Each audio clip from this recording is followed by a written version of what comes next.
kehidupan kita untuk beribadah kepadanya.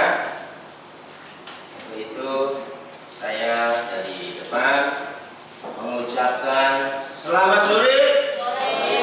Salam.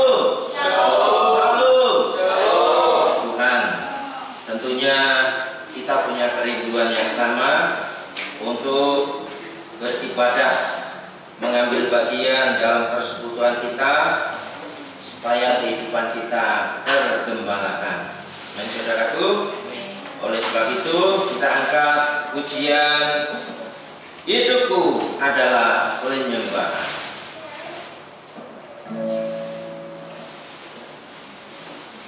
Supaya kehidupan kita ada nisbah doa di tiap-tiap keluarga kita, dan itu menjadi pedoman buat kehidupan kita menjalani hidup ini. Haleluya.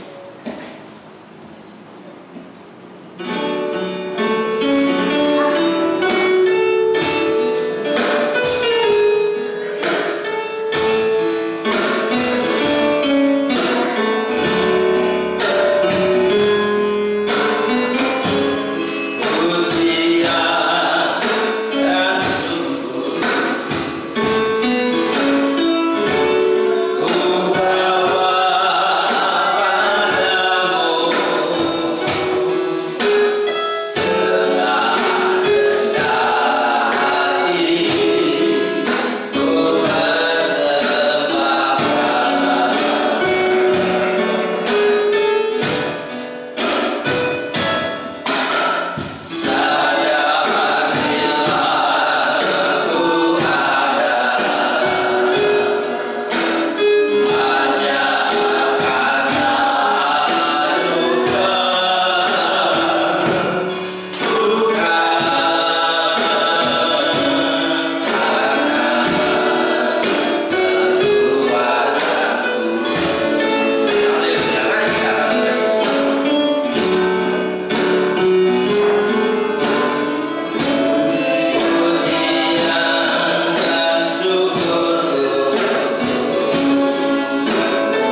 umat yang berkerajaan, imam-imam yang waris kerajaan surga. Dan nama kami tercatat dalam kitab kehidupan anak domba Allah. Itu yang kami rindukan, itu yang kami dambakan Tuhan, supaya kehidupan ini tidak sia-sia Tuhan. Kepengikutan kami tidak sia-sia Tuhan. Engkau menjamin dengan firman dan Roh Kudus-Mu, jikalau kehidupan kami mau mengandalkan Engkau Tuhan di dalam segala perkara, maka firman-Mu iya dan amin. Engkau menjamin keselamatan umat-Mu dan jemaat yang percaya kepada Engkau dengan sungguh-sungguh, yaitu menjadi pelaku firman itu. Benar, kami akui itu. Memikul salib itu tidak mudah, tetapi Engkau menanggungkan kuk itu tidak melebihi dari kekuatan kami. Karena kuk yang berat itu Engkau sudah tanggung di kayu salib Tuhan, yaitu dosa yang terkutuk, dosa keturunan. Dan kami sudah dilepaskan, dibebaskan dari dosa terkutuk itu, dosa keturunan itu. Dan sekarang kami bertanggung jawab akan perilaku kami sendiri, perbuatan kami sendiri.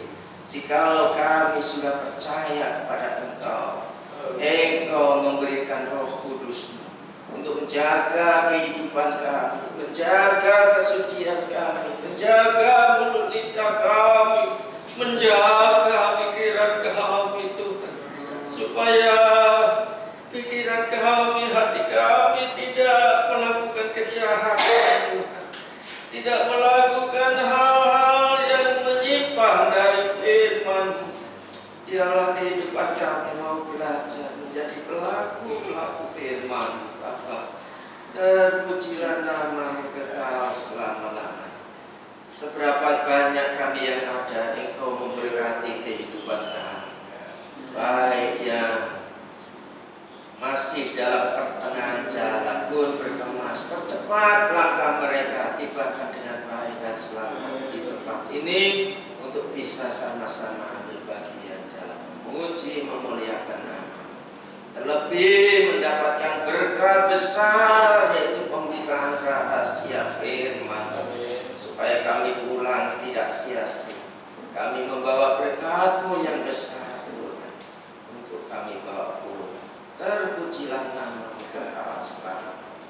Dan kami tahu, jikalau kehidupan kami mau beribadah kepada Engkau, ada oknum yang tidak senang, yaitu si iblis, si setan, dengan berbagai macam caranya untuk menggagalkan karya keselamatan. Oleh sebab itu kami bersatu hati memanggil nama-Mu yang berkuasa untuk memancurkan segala pekerjaan iblis dengan tipu daya, yaitu dalam Yesus, cara Yesus yang berkuasa. Dialah Allah Roh Kudus yang mengikuti, menaungi kehidupan umat-Mu sedang jemaat dalam menjalankan ibadah ini. Engkau kehendaki dari awal pertengahan hingga akhirnya jadi menurut kehendak bersama. Terima kasih Bapak. Kami akan memulaikan ibadah kami alaskan dalam nama Tuhan Yesus Kristus. Haleluya. Silakan.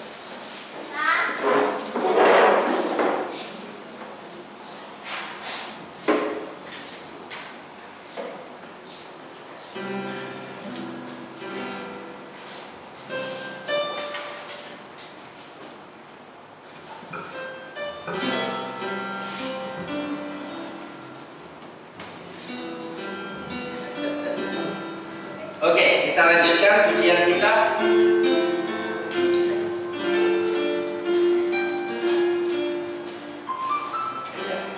Kita,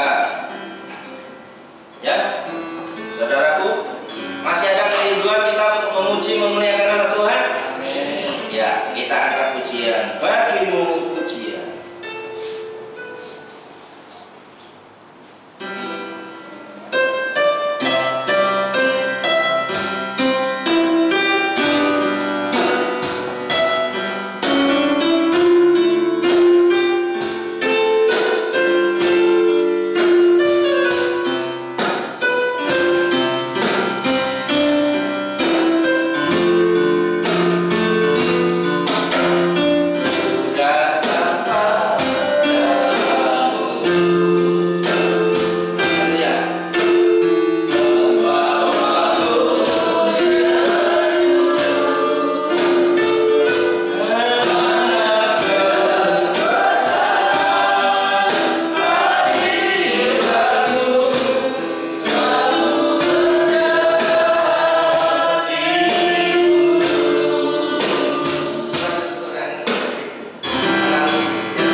berikutnya ya, sambil kita menjalankan persembahan yang pertama ya. Kita pujikan nyanyian tambahan 32. Haleluya 12 kali.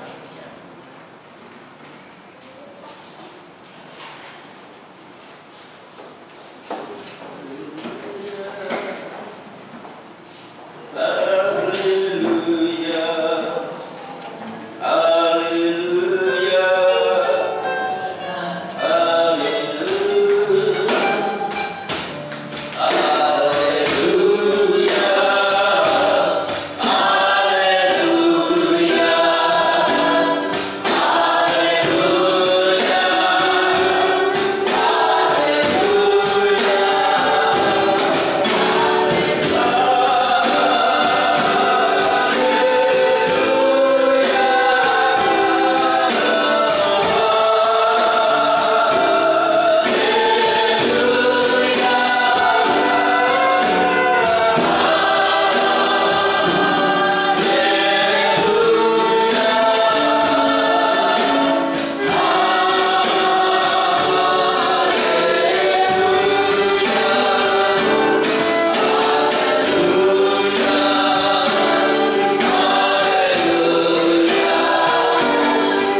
pujikan, lanjutkan pujian kita, yaitu pada nyanyian rohani 34. Yesus, aku cinta kepadamu.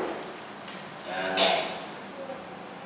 2 kali lagu kita nyanyikan sambil menyiapkan diri.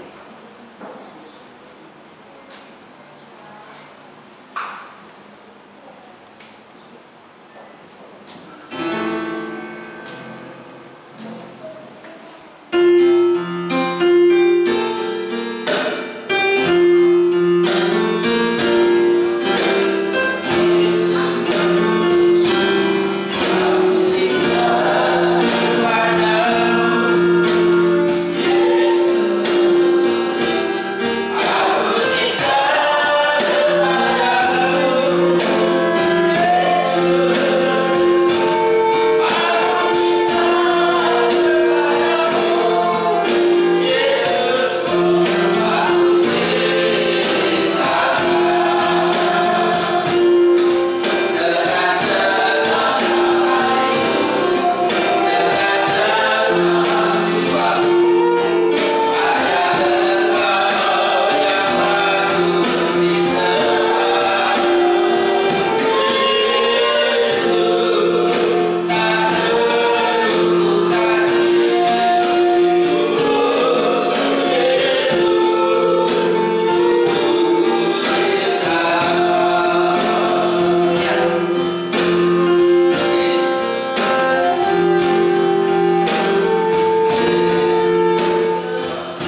Puji Tuhan, itulah persembahan dari Sangkur supaya kehidupan kita senantiasa berjalan bersama Tuhan. Amin, saudaraku. Puji Tuhan. Ya, untuk menyambut firman Tuhan, kita angkat pujian. Ku tetap cinta, ku tetap setia. Dialah kehidupan kita. Tetap mencintai Tuhan dengan segenap hati, segenap jiwa, segenap kekuatan, segenap akal kita. Dan tetap setia, mengasihi sesama. Modal dasarnya sudah ada, yaitu kita sudah dikasihi dengan begitu besar kasih Allah, yaitu Dia memberikan putranya yang tunggal. Kita sudah memperingatinya dan kita akan menyambut juga Dia tanggal 25 Desember depan. Puji Tuhan, mari kita angkat ku tetap cinta, ku tetap setia. Dan kita pamit.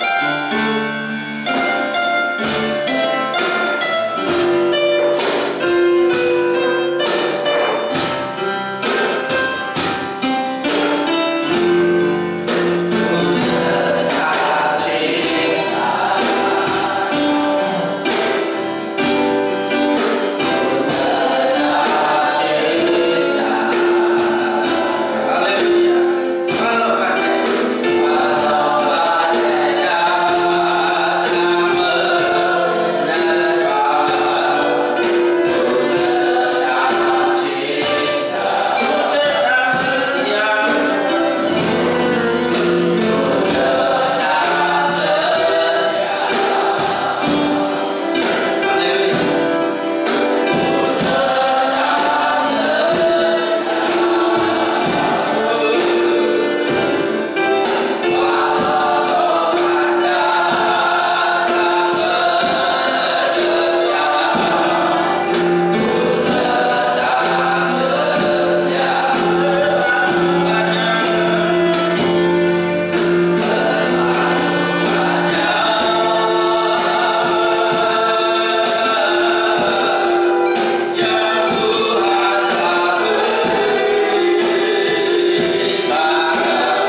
saat ini.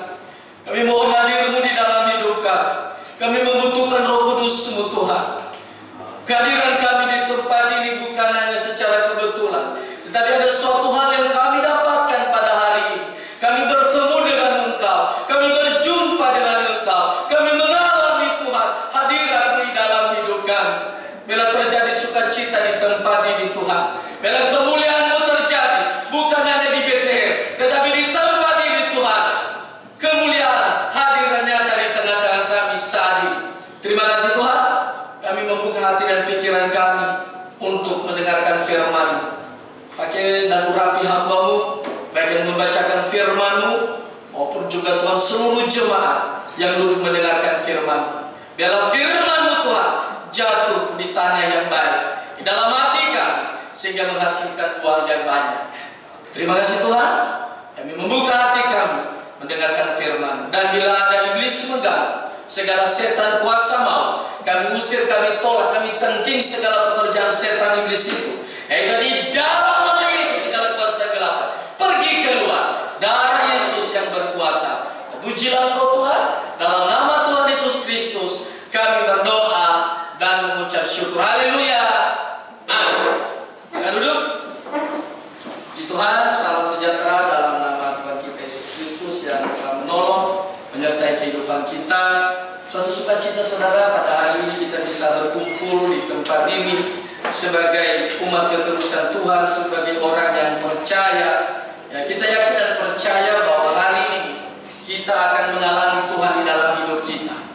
Kehadiran kita saudara bukan hanya sekedar mengisi bangku-bangku ini, tapi ada suatu hal yang kita dapatkan pada hari ini. Setiap saat, setiap ibadah, bagaimana kita bisa mengalami Tuhan di dalam diri kita. Sesuai itu marilah kita bersukacita di hadapan Tuhan, karena Tuhan senang melihat seseorang kalau bersukacita. Ada amin?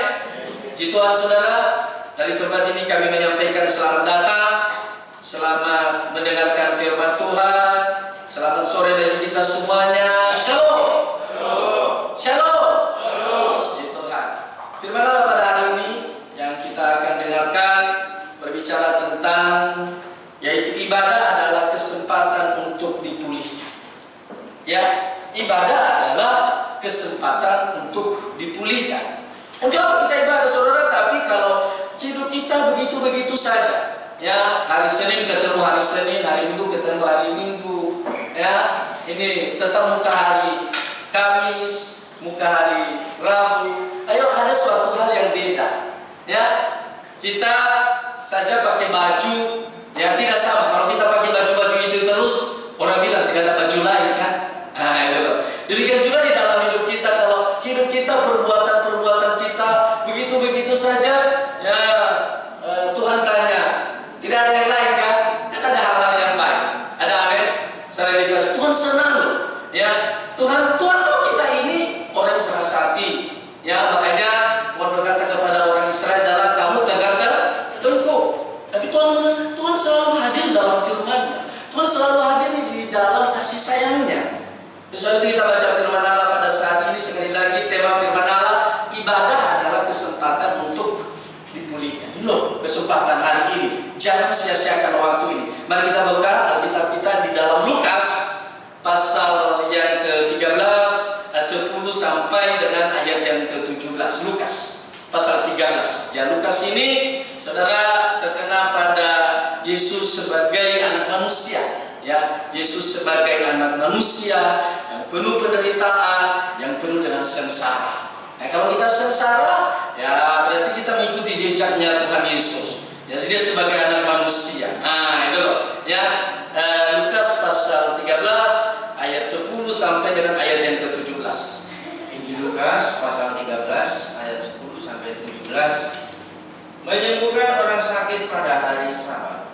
Ya. Pada suatu kali Yesus mengajar dalam salah satu rumah ibadat pada hari Sabat. Terus di situ ada seorang perempuan yang telah 18 tahun dirasuk roh, sehingga dia sakit sampai punggungnya dan tidak dapat berdiri lagi dengan tegak. Ya, di situ ada seorang perempuan yang telah 18. Ini suatu jangka panjang yang lama ya. Ini dia berpenyakit ini berapa? Umurnya bukan 18 tahun. tetapi dia mengalami sakit bungkuk ini berapa lama? Yaitu 18 tahun, saudara. Kira-kira sudah dewasa ya.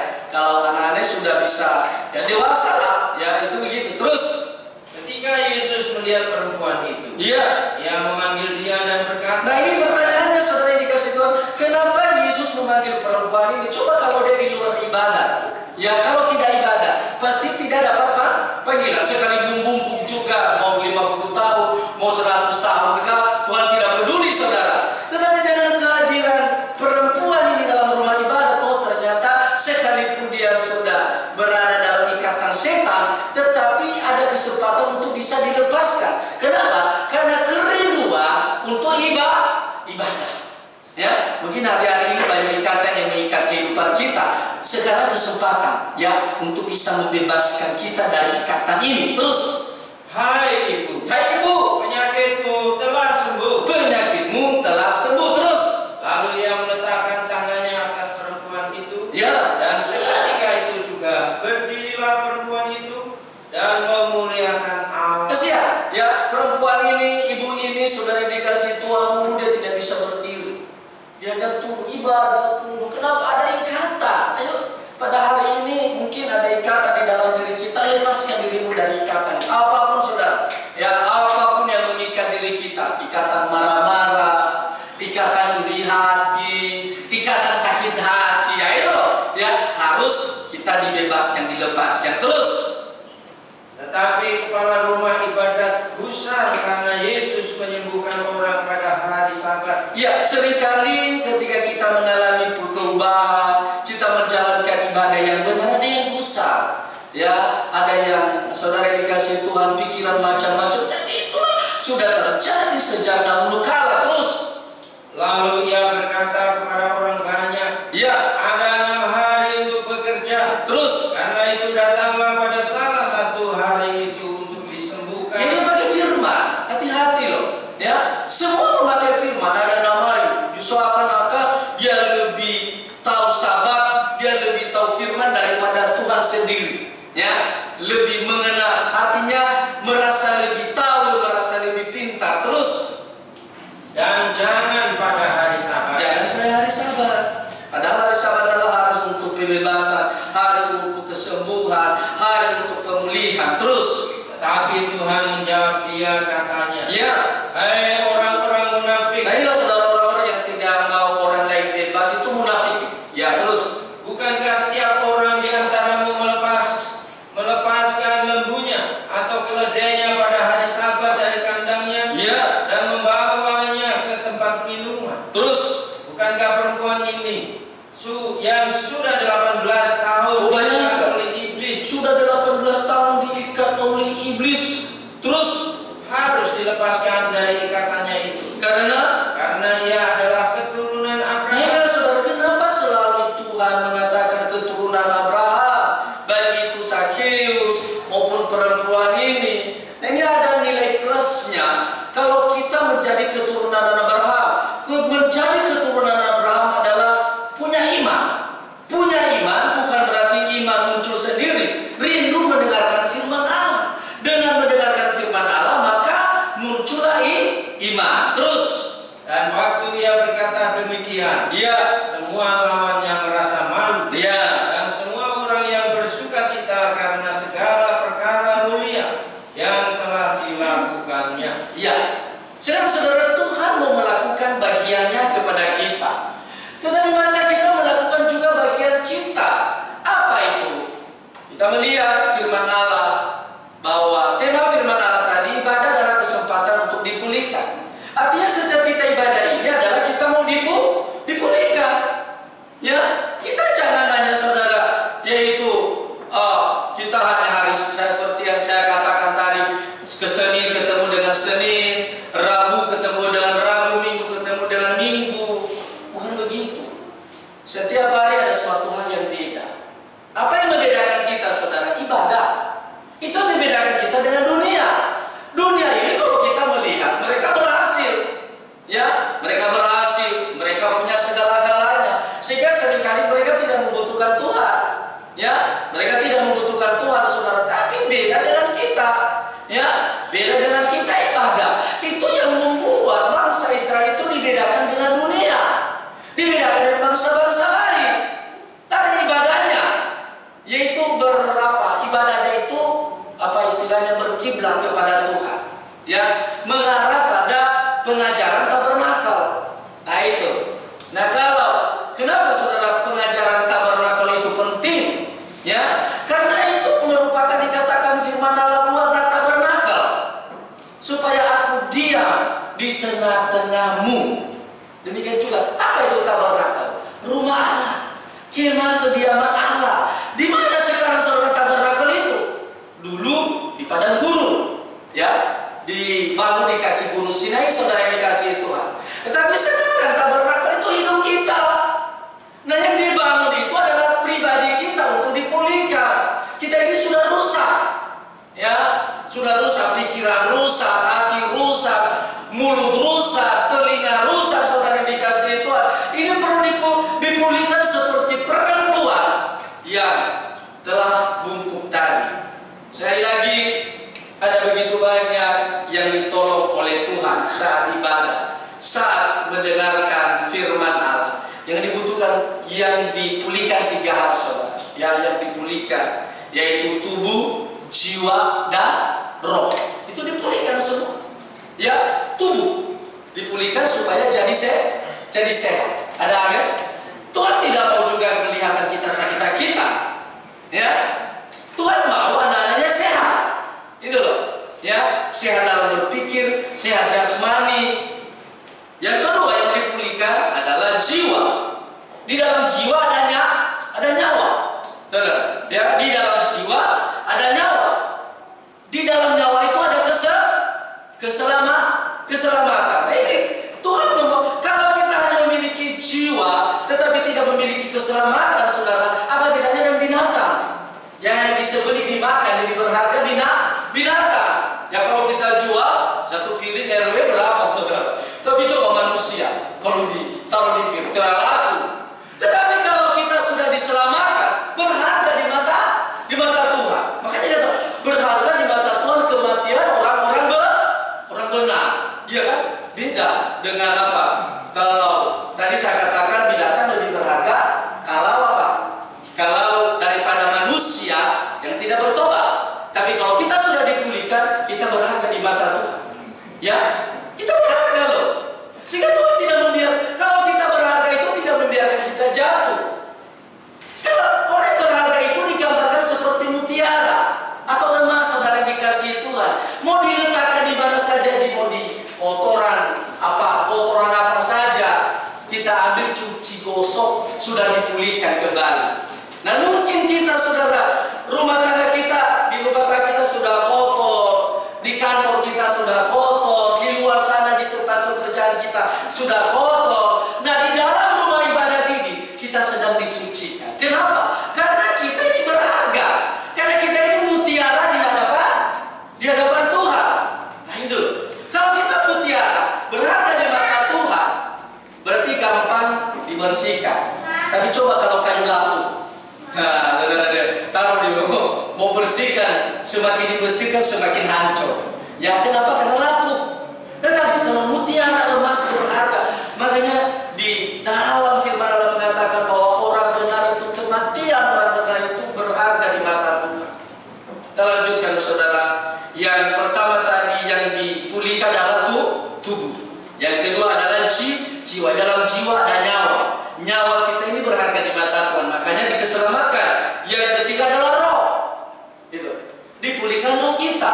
Kalau kita roh kita tidak dipulihkan, kita tidak mau menyembah. Ya. Makanya roh dipulihkan, memulihkan hubungan dengan Tuhan, saudara. Melalui apa?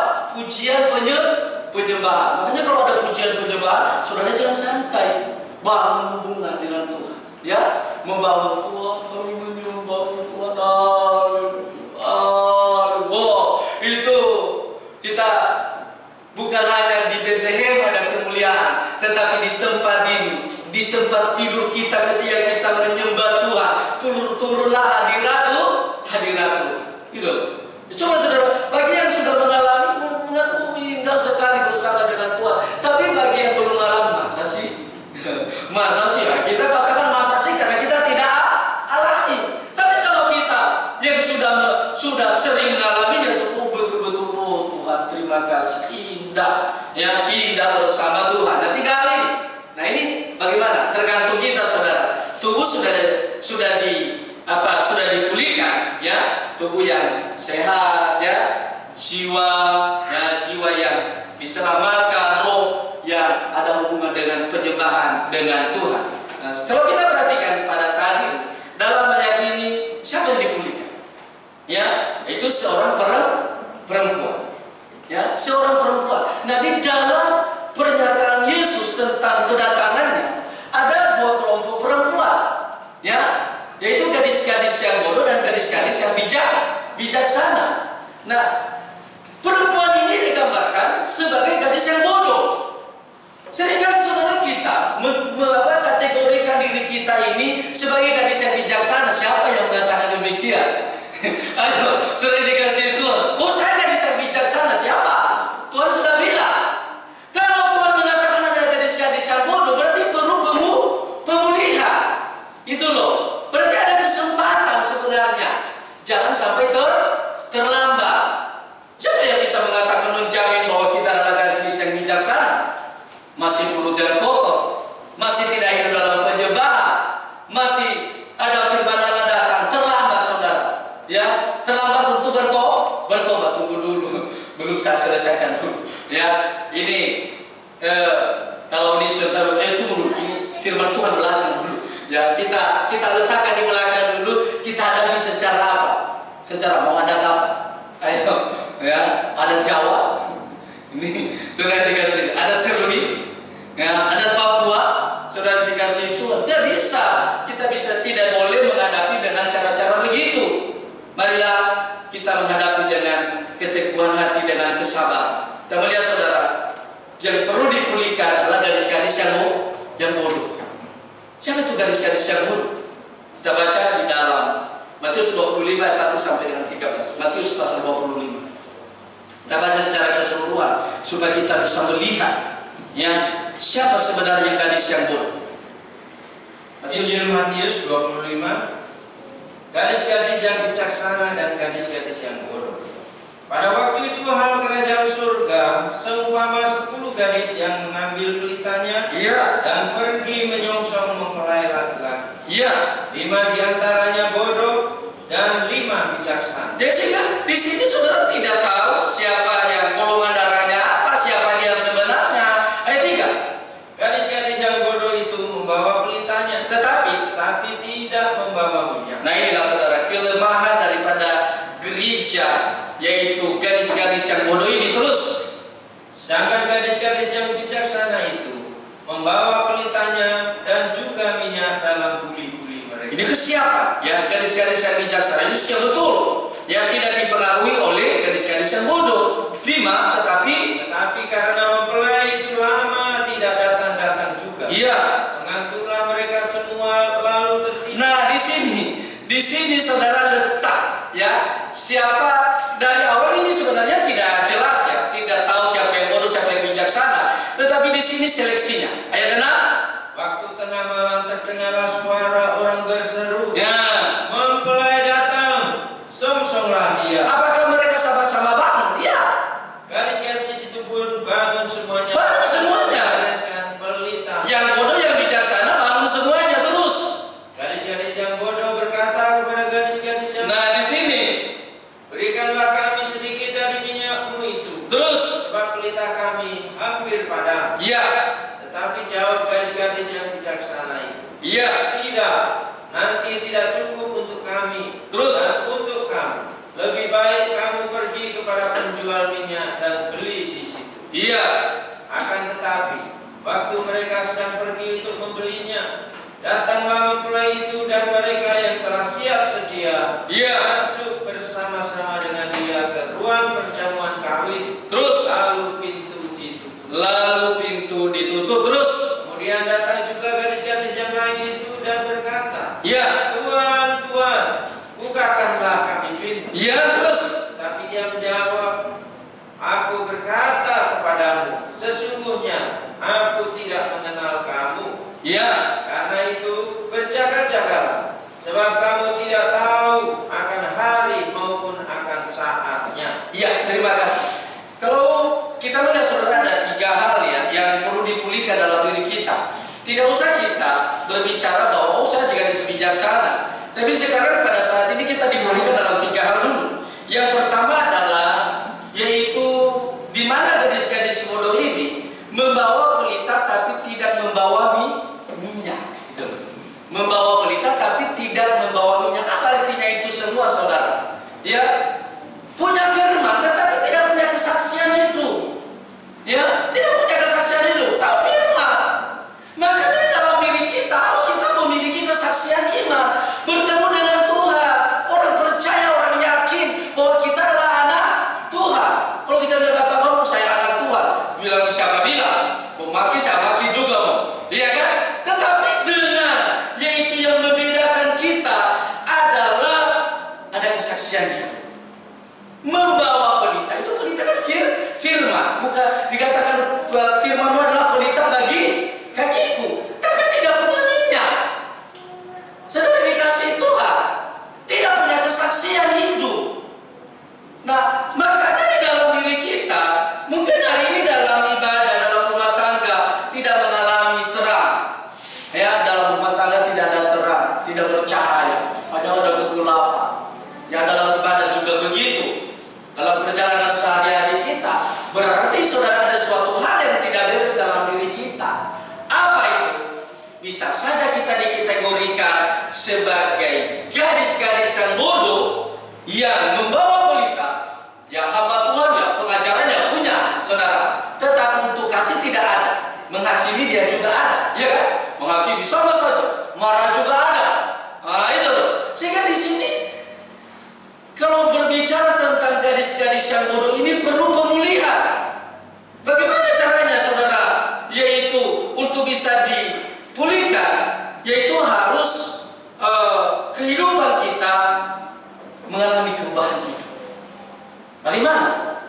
Harus yaitu mengalami Tuhan di dalam diri kita. Jangan kita menuntut orang berubah. Ya, sebagai hamba Tuhan menuntut orang berubah, sebagai jemaat kita tuntut orang di luar sana untuk berubah, sementara diri kita bagaimana? Sekali lagi, jemaat yang dikasihi Tuhan, pada saat ini Tuhan mau menolong kita dalam kebodohan ini. Ya, Tuhan mau menolong kita dalam kebodohan ini.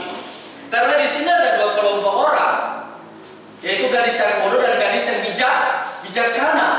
Tetapi di sini seringkali saudara dikasih Tuhan kita hanya melihat kehidupan gadis-gadis yang bijaksana, lupa diri bahwa bisa saja, ya, bisa saja kita termasuk gadis yang bodoh, yang hanya tidak punya kesaksian hidup, tidak bisa menjadi saksi bagi suami, tidak bisa menjadi saksi bagi istri, tidak bisa menjadi saksi bagi orang banyak. Marilah kita diubah menjadi gadis yang bijaksana. Sebab di sini sama-sama tertidur. Oh, sama saja mau anak Tuhan juga, orang dunia juga sama saja, ya kan? Ini sama saja. Oh, yang membedakannya nanti di saat mempelai datang. Nah, ini yang kedua. Saudara dikasihi Tuhan, ya. Kalau kita melihat yang kedua adalah yang perlu dipulihkan. Di sini dikatakan mengantuk dan tertidur,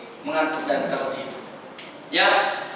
Mereka semua mengantuk dan tertidur. Perhatikan baik-baik. Mengantuk dan tertidur perlu dipulihkan saudara. Ya, mengantuk dan tertidur adalah menunjuk pada pribadi yang tidak punya persiapan. Ya, tidak punya persiapan. Orang kalau mengantuk, sebab artinya tidak berjaga-jaga. Ya, tidak melihat situasi, tidak membaca zaman. Makanya firman Allah mengatakan bahwa kalau kamu dilihat di timur gelap, maka kamu mengatakan besok ada hujan. Kalau terang dan kamu katakan akan ada musim kemarau. Makanya di dalam hidup kita dikatakan apa saudara? Harus menjadi garam dunia dan terang dunia. Menjadi garam itu ya memberi rasa. Nah, ini loh 2 hal ini yang harus kita bertanggung jawabkan di hadapan Tuhan. Hidup kita sebagai istri bisa dirasakan oleh Tuhan kita, oleh suami kita. Ya, harus sebagai istri itu memberi rasa nyaman, rasa damai, rasa sukacita. Dan demikian juga suami memberi rasa bahagia kepada istri, bukan kepada istri-istrinya. Nanti kepada istri-istri nanti apa ini 01, 02, 03, 05 itu dunia sana, saudara, agama lain. Kalau kita punya agama, kalau kita punya ajaran, hanya satu, hanya maut yang memisah. Ya, di luar daripada itu kosong. Ya, nah, mari kita akan melihat, saudara, dikasih Tuhan. Ya, firman Allah pada saat ini jadi garam dunia. Jadi apa lagi? Terang dunia. Terang dunia itu menjadi saksi. Ya, saya tanya, saudara, dikasih Tuhan, asal gelap dari mana? Asalnya gelap dari mana? Tidak ada. Ya, dicari-cari juga tidak ada asal gelap. Tidak ada sumber gelap. Kalau sumber terang ada, amin? Ya, coba tanya, di mana itu tempatnya gelap? Tidak tahu kan? Tidak ada. Dicari-cari juga, profesor juga cari-cari, tidak ada. Kenapa ada gelap? Karena tidak ada terang. Kapan kegelapan itu ada, saudara?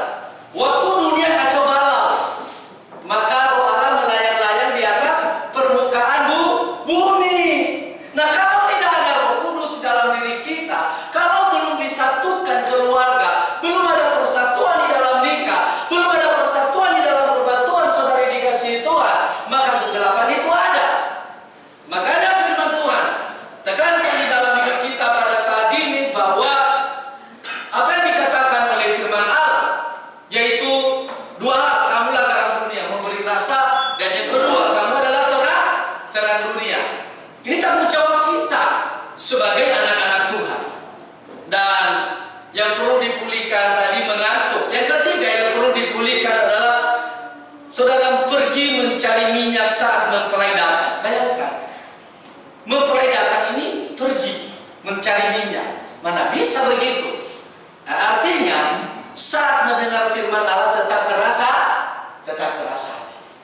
Ya, ada teguran. Bagaimana itu menjadi kedudukan sebagai istri, bagaimana itu kedudukan sebagai suami, bagaimana kedudukan sebagai hamba Tuhan, bagaimana kedudukan sebagai anak. Pergi, saudara. Mungkin kita tidak pergi di saat mendengarkan firman Allah, tapi kerasa apa bedanya? Ya kan? Apa bedanya?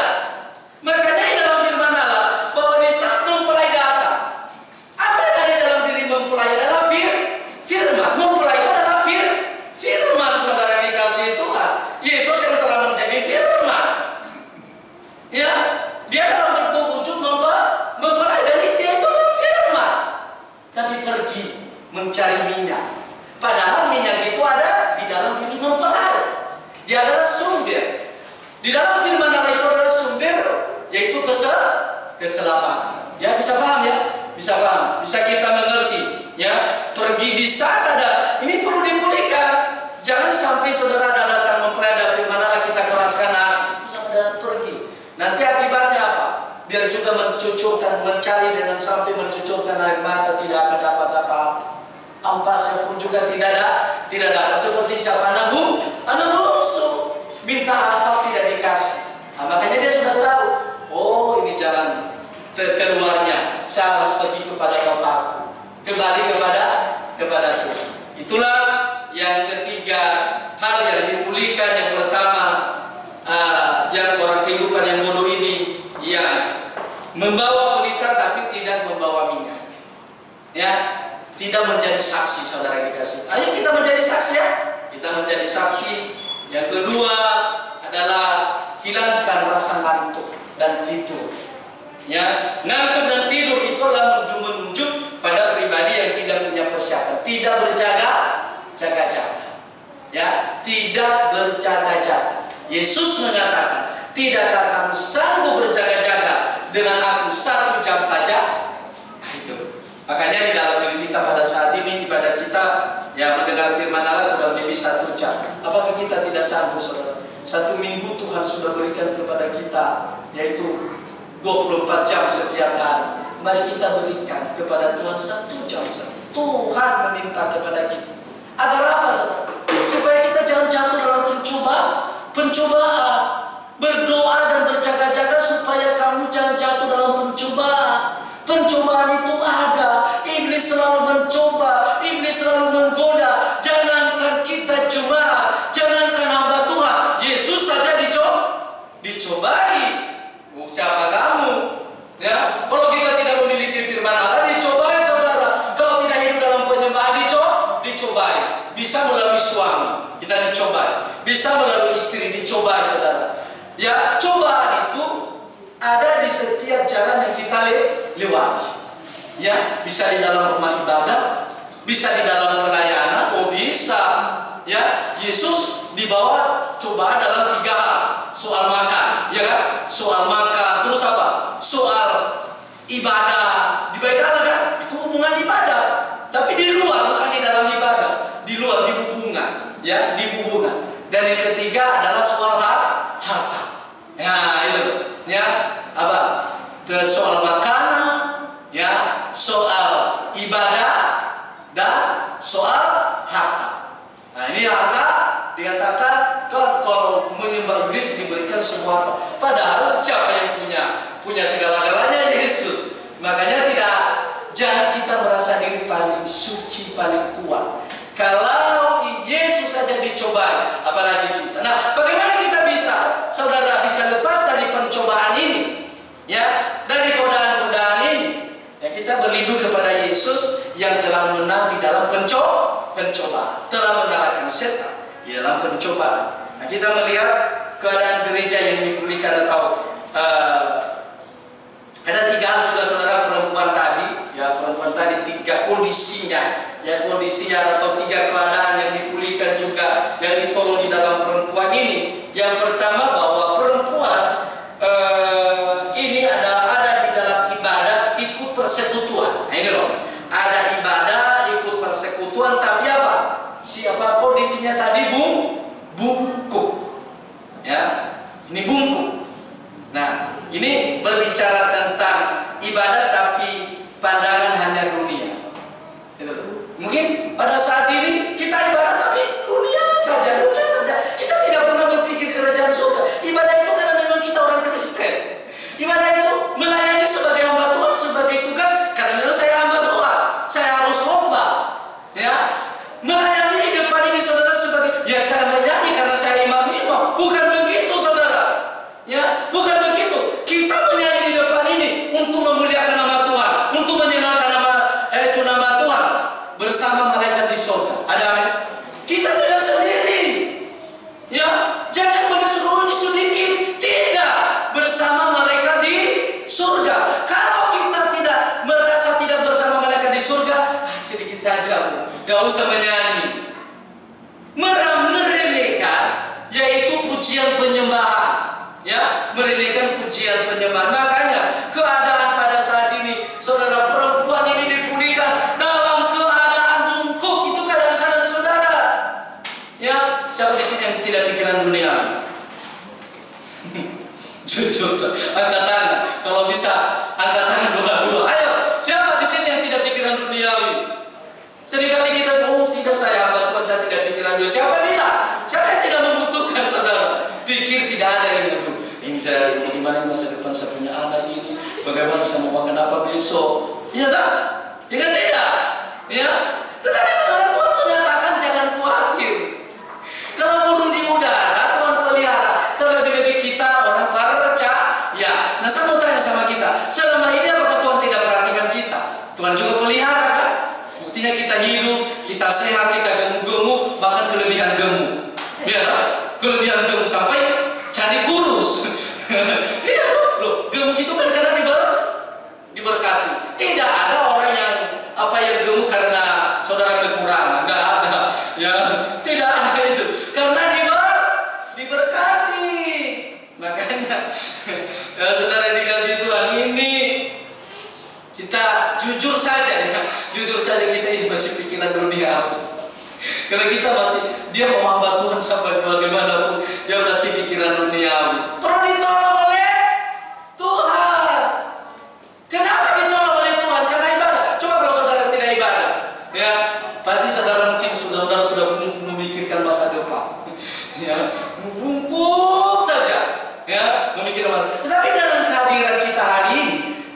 menjawab bungkuk kita itu.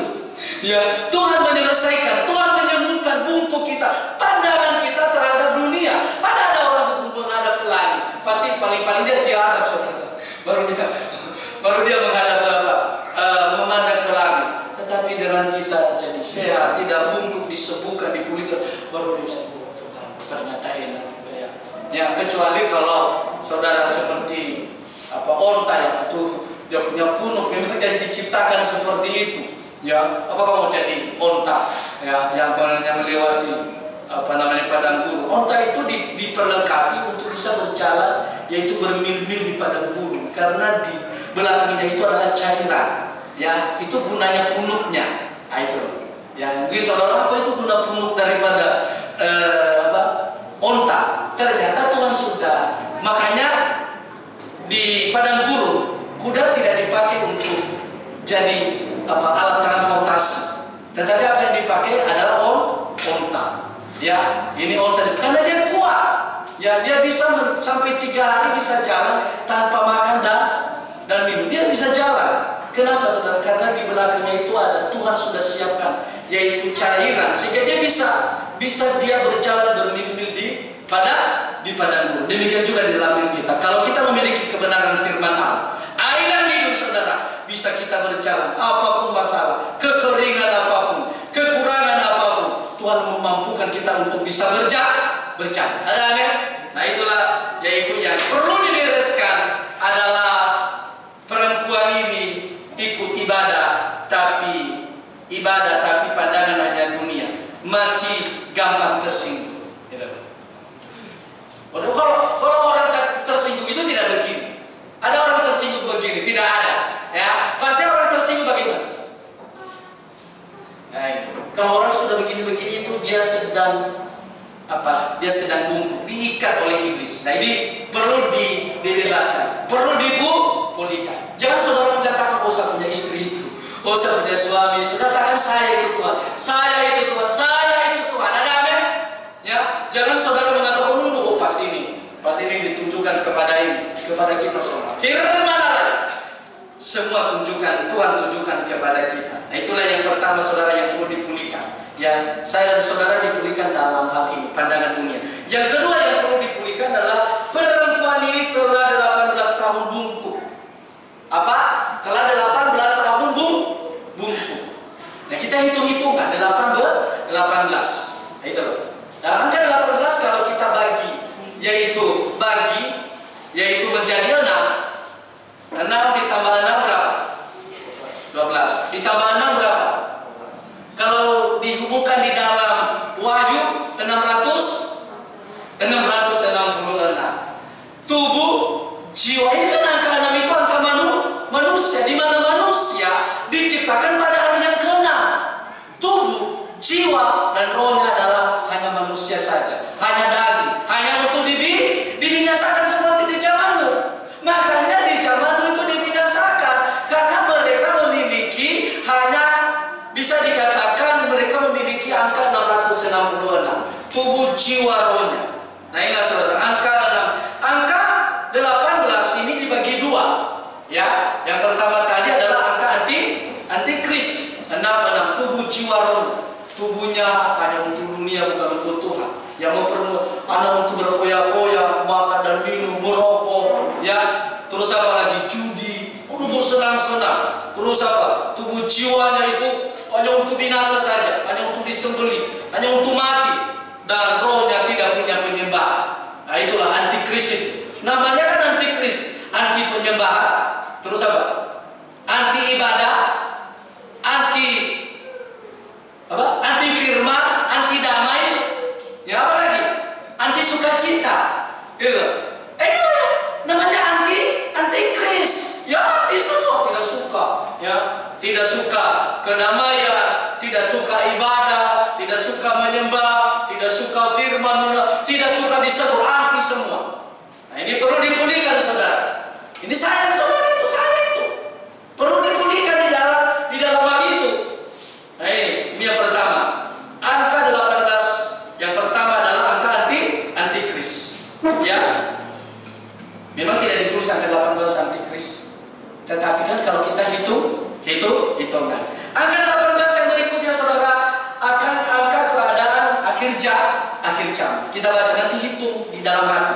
Kita baca di dalam 2 Timotius pasal 3 ayat 1 sampai dengan ayat yang ke-5. Kita baca. Ya, nanti saudara hitung. Ya, kita tidak hitung 1, 2, tapi saudara hitung saja di Alkitab saudara. 2 Timotius pasal 3 ayat 1 sampai dengan ayat yang ke-5. 2 Timotius pasal 3 ayat 1 sampai dengan 5. Ya. Keadaan manusia pada akhir zaman. Ya. Ketahuilah bahwa pada hari-hari terakhir akan datang masa yang sukar. Ya.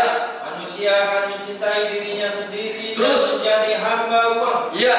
Mereka akan membual dan menyombongkan diri. Terus mereka akan menjadi pemfitnah. Ya. Mereka akan berontak terhadap orang tua dan Terus tidak tahu berterima kasih. Ya. Tidak memperdulikan agama. Terus tidak tahu mengasihi. Ya. Tidak mau berdamai.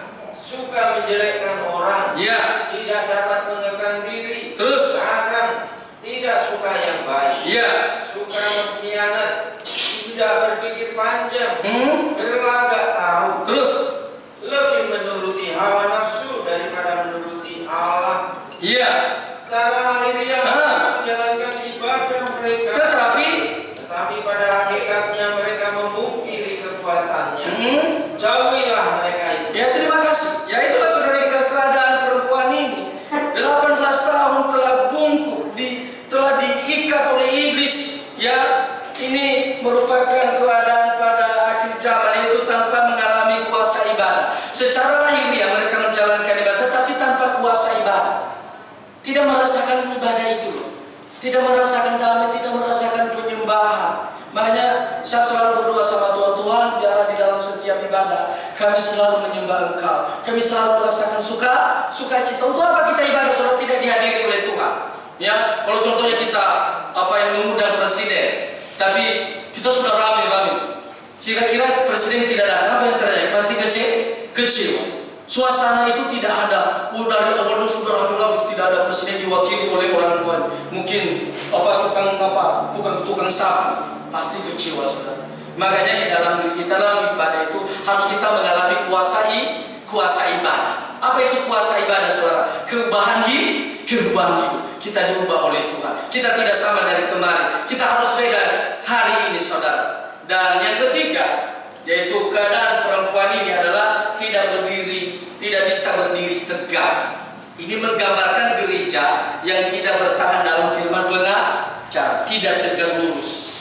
Ya, tidak bertahan dalam firman pengajar. Nah, ini perlu dipulihkan. Makanya Yesus saudara datang. Tujuan firman pengajaran adalah pertama adalah mengadakan pemulihan. Dipulihkan dari apa? Ya, sembuh dari penyakit bungkuk, yaitu datang kepada Tuhan. Itu tujuan daripada firman pengajaran. Tujuan yang kedua adalah untuk memuliakan Allah. Perempuan ini setelah dia dipulihkan, dia memuliakan Allah. Dan yang terakhir, terlepas dari ikatan setan. Setan banyak ya, lepas dari ikatan dosa sehingga kita mampu memuliakan Tuhan. Tapi begitu banyak setan-setan saudara. Setan marah, setan emosi. Memang tidak kelihatan setannya, tapi dia sudah berubah-ubah. Sudah bisa dalam bentuk ular, sudah bisa dalam bentuk perempuan, sudah bisa dalam bentuk laki-laki, sudah bisa dalam bentuk juga saudara HP, sudah bisa dalam bentuk juga kekayaan, sudah bisa dalam bentuk harta. Bahkan saudara dikasih Tuhan, dia juga bisa mengadakan ibadah palsu. Gitu. Tetapi pada saat ini Tuhan datang untuk menyembuhkan, memulihkan kehidupan perempuan yang sakit bungkuk ini. Itulah sadar saudara, kita sedang dipulihkan pada saat ini. Demikianlah firman Tuhan. Tuhan memberkati kehidupan kita. Mari, ya jangan kita pernah menyerah dalam hidup ini. Percayalah kepada Tuhan. Tuhan hadir dalam hidup kita semua. Yang tambah nomor 96. Jangan pernah menyerah. Ya, percayalah saudara bahwa kalau perempuan bungkuk ini dipulihkan oleh Tuhan, katakan Tuhan, saya juga mau dipulihkan pada hari ini. Dipulihkan dari sakit hati, dipulihkan dari emosi, dipulihkan dari marah-marah, dipulihkan dari tidak suka berdoa, tidak suka ibadah, tidak suka menyembah, tidak suka orang lain berhasil. Saudara dikasih Tuhan, ya jangan pernah menyerah. Tuhan tak pernah janji langit selalu biru. Haleluya. Nyanyian yaitu tambahan 92.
yaitu penyakit-penyakit yang selama ini. Mungkin kalau engkau jujur di hadapan Tuhan, katakan kepada Tuhan, saya itu Tuhan, saya sedang berpenyakit, yaitu di punuk saya ada begitu banyak beban, bertahun-tahun, mungkin selama pernikahan, mungkin selama hidup, mungkin selama ibadah, engkau masih memelihara sakit hati, engkau sedang berbunuh, engkau sedang sakit. Tuhan datang memulihkan saya dan saudara. Ya mari tegak lurus saat ini, tegak lurus kepada Tuhan, pandang kepada Tuhan, jangan pandang kepada dunia, pandang kepada Tuhan, saudara. Ya Roh Kudus, terima kasih Roh Kudus, terima kasih firman-Mu yang telah memulihkan kami saat ini. Kami tidak mau menyerah Tuhan, kami tidak putus asa, karena Tuhan telah berjanji kepada kami pasti memberi kekuatan. Dan amin, haleluya, Tuhan pasti memberikan kekuatan kepada kami. Terima kasih Tuhan, kami mampu menghadapi ini semua, kami mampu bersama dengan Tuhan, bersama Yesus dan sebagai juru selamat. Terima kasih Tuhan, terima kasih Roh Kudus atas jawaban semua dalam setiap masalah yang kami hadapi. Kami tidak tetap di dalam pendirian kami selama ini yang mempertahankan sakit hati, yang mempertahankan keburukan, tetapi kami saat ini telah dipulihkan oleh Tuhan, sehingga kami dikategorikan menjadi gadis-gadis yang bijaksana dan seperti perempuan yang telah berdiri tegak memandang kepadamu ya Tuhan, dan dia mengikut Engkau, dia memuliakan Engkau. Oleh sebab itu melalui pujian penyembahan yang kami naikkan, melalui ibadah ini, melalui sukacita ini Tuhan, kami dapatkan daripada Engkau.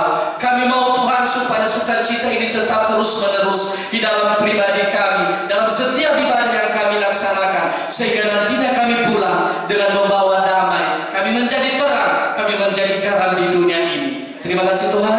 Saat ini kami akan berkorban untuk pekerjaan-Mu. Biarlah Tuhan Engkau terima ini sebagai persembahan yang berbau harum di hadapan-Mu. Dalam nama Tuhan Yesus Kristus kami berdoa dan mengucap syukur. Haleluya. Amin. Silakan duduk. Kita berkorban untuk pekerjaan Tuhan yang kedua kali dengan menyanyikan pujian. Saudara dikasihi Tuhan, tak pernah janji langit selalu mimpi.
Pengumuman bagi kita saudara dikasih Tuhan bahwa ibadah kita ya nanti kita bicarakan setelah ibadah ini secara bersama ya bagaimana solusinya, karena nanti tanggal 24 itu mungkin ada kegiatan-kegiatan ibadah yang lain, sehingga kita bicarakan sejenak ya.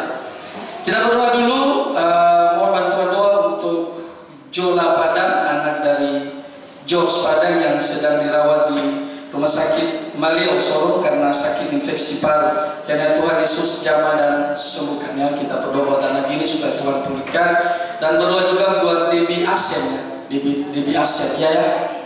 Ya Deki, oh Deki saya kira Deki. Ya Deki Asen yang hari ini ulang tahun. Ya, mari kita berdiri semuanya.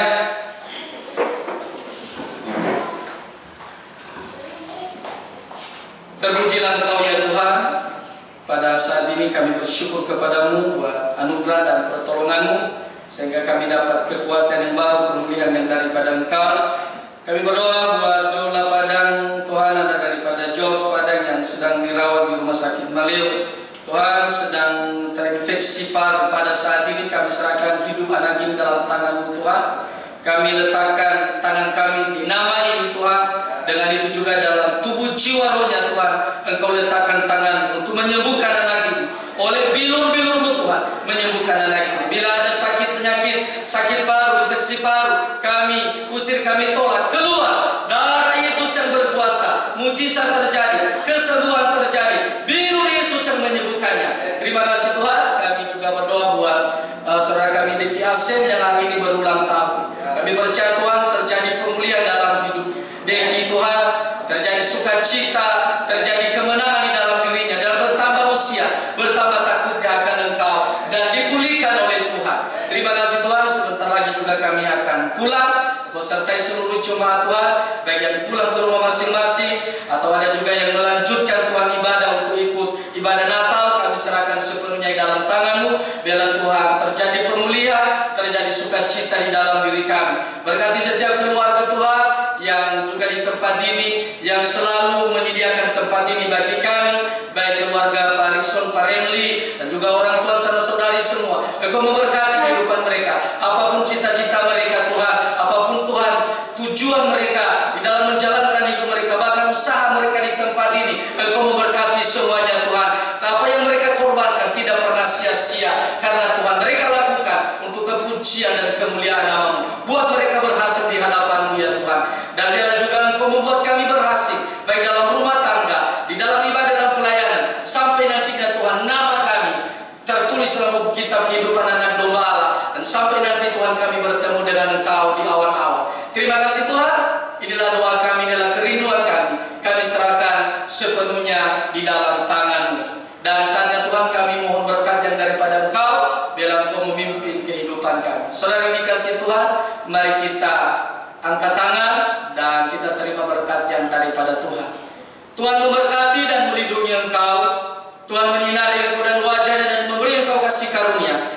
Tuhan menghadapkan wajahnya kepadamu dan memberi engkau yaitu damai sejahtera mulai dari sekarang sampai selama-lamanya. Pulanglah di dalam naungan kasih sayangnya Tuhan kita Yesus Kristus. Haleluya. Amin. Silakan duduk saudara.